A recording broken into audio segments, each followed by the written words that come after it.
The Arizona Cardinals only have 2 picks in the first 4 rounds of the upcoming NFL draft. Are we okay with that?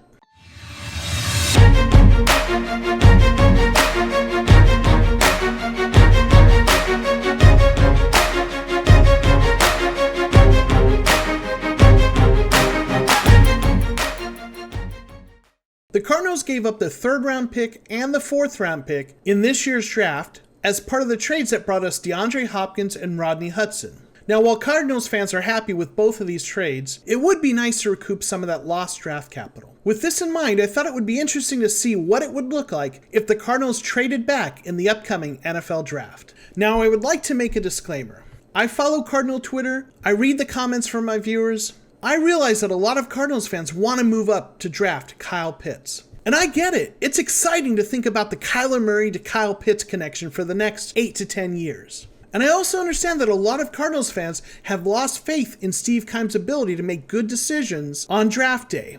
Many fans would rather see the Cardinals take one blue chip player than give Steve Keim a chance to draft more Andy Isabellas in the later rounds of the draft. So if you're one of those fans, I hear you. Don't roast me for doing this video. But there are some fans out there who would like to see the Cardinals trade back. Or maybe don't have a strong opinion and would be interested to see what it looks like if they do trade back. So with that in mind, let's see what it looks like if the Cardinals were to trade back in the upcoming draft. So the first thing we need to do is take a look and see what kind of draft capital the Cardinals would net if they moved back in the first round. In order to do this, I use the same draft trade chart that I've used in previous videos. I'll put a link below if you're interested in looking at it.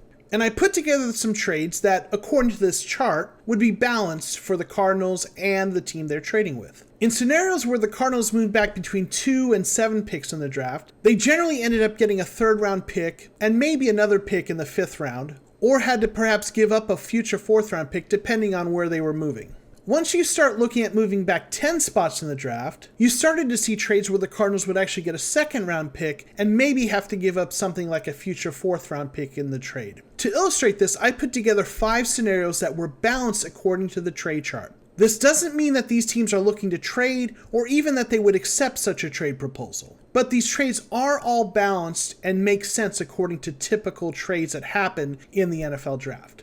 The first scenario involved a trade back with Washington for the 19th overall pick. Here you see that the Cardinals obtained the 19th pick and then the 82nd pick in the 3rd round in exchange for their 16th pick and a 4th round pick in the 2022 NFL draft. Moving one pick further in a trade with Chicago, the Cardinals would get a 3rd round pick, but probably not have to give up that future 4th round pick. Moving back a few more spots, in a trade with the New York Jets, you see that the Cardinals not only would pick up a 3rd round pick, but potentially also a 5th round pick as part of the deal as well. In a trade for the 24th pick with Pittsburgh, it would take a 3rd round pick and a 4th round pick in order to make the trade balanced according to the trade chart. Finally, we look at a scenario where the Cardinals move all the way back 10 spots to number 26 in a trade with Cleveland and get a 2nd round pick while giving up a 4th round pick in the 2022 NFL draft. And as you can imagine, if they were to move back even further, they could probably get that 2nd round pick without having to give up anything besides the 16th overall pick.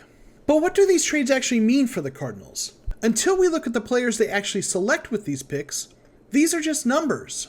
With this in mind, I put together some comparisons of the players I think the Cardinals can get with some of these trades compared to who they're likely to draft if they stay put at number 16. Obviously, we don't know who the Cardinals are going to pick at 16. We don't even know who's still going to be on the board. But based on the mock drafts I've done and the numerous mock drafts that are available for all to read, I decided to use Caleb Farley as sort of a placeholder. Now, if you prefer, you can substitute someone like J.C. Horn or Rashad Bateman in many of these scenarios. Personally, I would prefer J.C. Horn over Caleb Farley due to the injury history, but I have a feeling Horn might be gone by the time the Cardinals pick.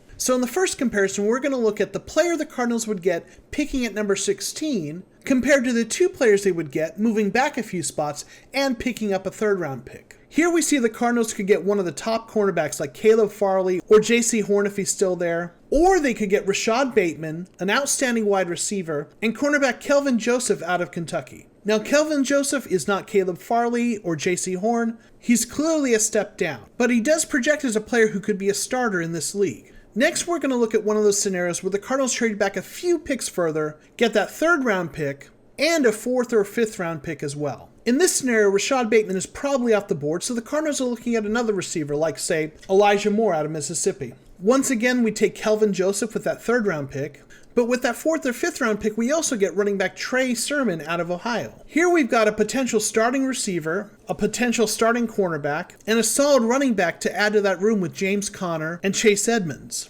Now let's look at a couple scenarios where the Cardinals trade back even further in the 1st round and pick up a 2nd round pick as part of the trade. Now, if Asante Samuel Jr. is still on the board late in the 1st round, they could go with him in the 1st round and then potentially pick up wide receiver Diami Brown in the 2nd round. Or if Samuel's gone and Elijah Moore's still on the board, they could take him in the 1st round and pick up cornerback Tyson Campbell in the 2nd round. In both of these scenarios, they're choosing between either just a starting cornerback, granted one of the best cornerbacks in the draft, or a potential starting cornerback and number 2 wide receiver. Now, we don't know for sure how any of this is going to play out, and there's no guarantee that any of these players are going to make it in the league.